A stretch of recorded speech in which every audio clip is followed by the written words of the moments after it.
নমস্কাৰ আজি 20 জুলাই ৰবিবাৰ আজি পুৱাৰ ভাগত লৈ আহিছো বহু কেইটা গুৰুত্বপূৰ্ণ খবৰ প্ৰথম খবৰ ৰেচন কাৰ্ডৰ হিতাধিকাৰীৰ বাবে ডাঙৰ খবৰ 1 অক্টোবৰৰ পৰা নতুন পদ্ধতি লাভ কৰিব ৰেচন লাভ কৰিব চেনি দাইল নিমখ কি এই নতুন পদ্ধতি চাই লওক ৰেচন কাৰ্ডৰ লাখ লাখ হিতাধিকাৰীৰ বাবে ডাঙৰ খবৰ ৰেচন কাৰ্ডৰ লাখ লাখ হিতাধিকাৰীৰ বাবে ডাঙৰ খবৰ 1 অক্টোবৰৰ পৰা সলনি হ'ব ৰেচন লোৱাৰ নিয়ম সম্পূৰ্ণ নতুন পদ্ধতিৰে লব লাগিব ৰেচন চাউলৰ লগতে প্ৰতিগৰাকী হিতাধিকাৰীয়ে পাব চেনি দাইল আৰু নিমখ মুঠ 4 বিধ সামগ্ৰী লাভ কৰিব ৰেচন কাৰ্ডৰ গৰাকীয়ে বজাৰ দৰতকৈ কমকৈ লাভ কৰিব ৰেচন প্ৰতি কেজি মচুৰ দাইল লাভ কৰিব মাত্ৰ 69 টকা প্ৰতি কেজি নিমখ লাভ কৰিব মাত্ৰ 10 টকা কেৱল ইমানেই নহয় 700 টকাত লাভ কৰিব ৰন্ধন গেছৰ চিলিণ্ডাৰ কিন্তু এই ৰেচন সংগ্ৰহৰ সময় বাধ্যতামূলকভাৱে দিব লাগিব ফিংগাৰপ্ৰিণ্ট বজাৰ দৰতকৈ কমকৈ লাভ কৰিব ৰেচন প্ৰতি কেজি চেনি লাভ কৰিব মাত্ৰ 38 টকাত প্ৰতি কেজি মচুৰ দাইল লাভ কৰিব মাত্ৰ 69 টকাত ইয়াৰ উপৰি যদিহে আপোনাৰ উজ্জ্বলা গেছ কানেকশ্যন আছে মাত্ৰ 250 টকাতে পাব চিলিণ্ডাৰ 5 আগষ্টৰ পৰা নচলিব 108 মৃত্যুঞ্জয় সেৱা ৰাজ্যত পয়ালকা অৱস্থা 108 মৃত্যুঞ্জয় সেৱা 805খন বাহনৰ 150খনে চলি আছে দিনৰ ভাগত দীৰ্ঘদিনে পূৰণ হোৱা নাই মৃত্যুঞ্জয় কৰ্মীৰ সমস্যা 16 জুলাইৰ পৰা অনিৰ্দিষ্টকালীন কলা দিৱসৰ হুংকাৰ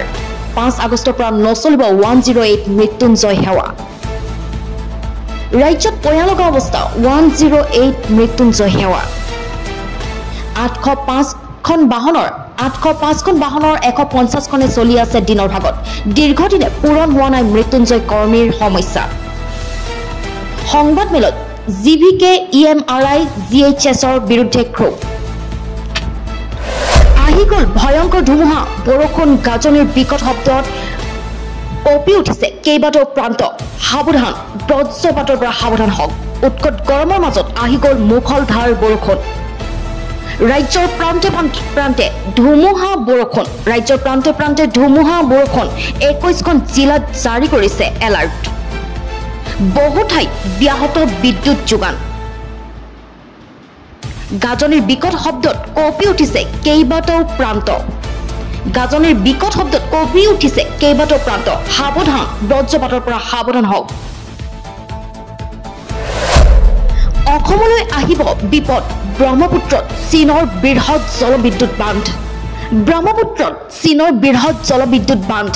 ব্ৰহ্মপুত্ৰ চীনত জনাজাত ইয়াৰলুং চাংপো নামেৰে